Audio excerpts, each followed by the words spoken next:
Hello everyone, আশা করছি সকলে খুব ভালো আছেন।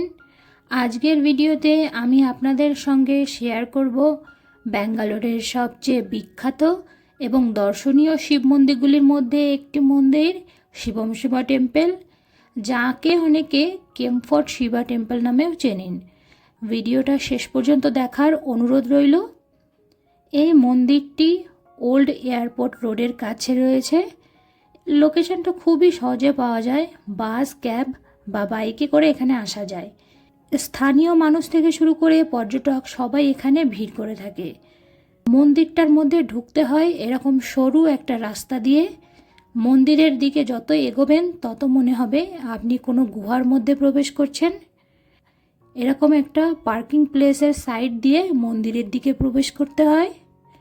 মন্দিরে ঢুকেই চোখে পড়ে 32 ফুট উঁচু ভগবান গণেশের মূর্তি। প্রথমেই গণেশের দর্শন করলে মনটা অদ্ভুতভাবে শান্ত হয়ে যায়। মন্দিরে ঢোকার পরেই এরকম সারি সারি পাত্র সাজানো রয়েছে।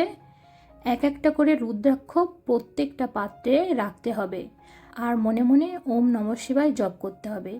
আপনারা দেখতেই পাচ্ছেন, এই যে এক একটা রুদ্রাক্ষর বড় বড় পাত্র আপনাদের হাতে দেবে।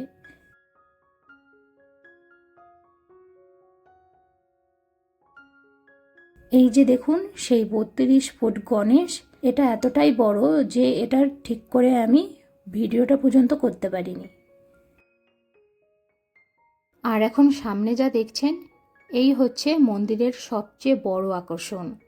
65 ফুট উচ্চতার বিশাল ভগবান শিবের মূর্তি। শিব এখানে ধ্যানমগ্ন অবস্থায় বসে আছেন। পেছনে রয়েছে কৈলাস পর্বত আর পবিত্র গঙ্গা নদী। এখন আমরা যাচ্ছি মন্দিরের ভেতরের এক বিশেষ অংশে। এখানে একসাথে 12টি জ্যোতির্লিঙ্গ দর্শন করা যায়। যারা 4 ধাম বা জ্যোতির্লিঙ্গ দর্শনে যেতে পারেন না, তাদের এখানে একবার অবশ্যই আসা দরকার। এটা এক অসাধারণ অভিজ্ঞতা। এখানে নিয়মিত শিব পূজা, অভিষেক, আরতি হয়।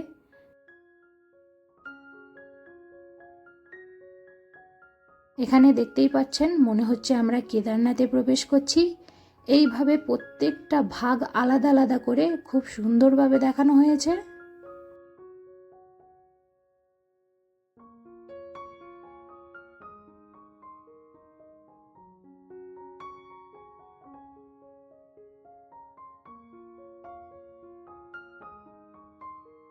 আর এখান থেকে শুরু হয়েছে শিবের কাহিনী ও তার মহিমার বিভিন্ন রূপ।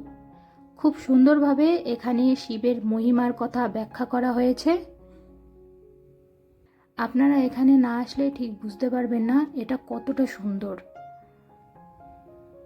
প্রত্যেকটা জিনিস একদম দেখার মতো ছিল। আমার ব্যক্তিগত মতামত যদি বলেন, আমার তো খুবই ভালো লেগেছে।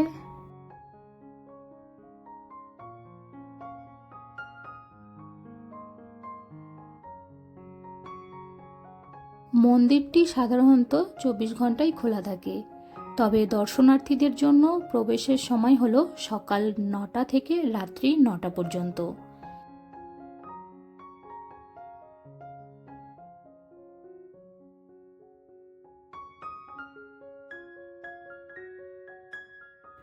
আপনারা যদি কেউ ব্যাঙ্গালোরে আসেন, তাহলে শিবম শিবা টেম্পল আপনার লিস্টে অবশ্যই রাখবেন। ব্যক্তিগতভাবে যদি বলি, শহরের মাঝখানে দাঁড়িয়ে এতটা শান্তি পাওয়া খুব কম জায়গাতেই সম্ভব।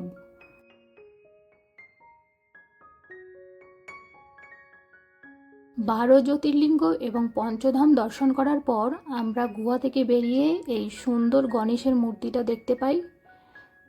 এই যে তার পাশে রয়েছে নন্দী আর তার পাশে রয়েছে মা পার্বতী।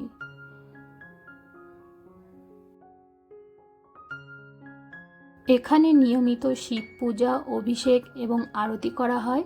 সন্ধেবেলা প্রত্যেকটা মানুষের হাতে এক একটা করে পেতলের প্রদীপ দেওয়া হয় এবং আপনি নিজের হাতে আরতি করতে পারবেন। এটা আমার খুবই ভালো লেগেছে। আজকের ভিডিওটা যদি আপনাদের ভালো লেগে থাকে, চ্যানেলটাকে সাবস্ক্রাইব করবেন, একটা লাইক করবেন। দেখা হচ্ছে নেক্সট ভিডিওতে। সকলে ভালো থাকবেন, সুস্থ থাকবেন।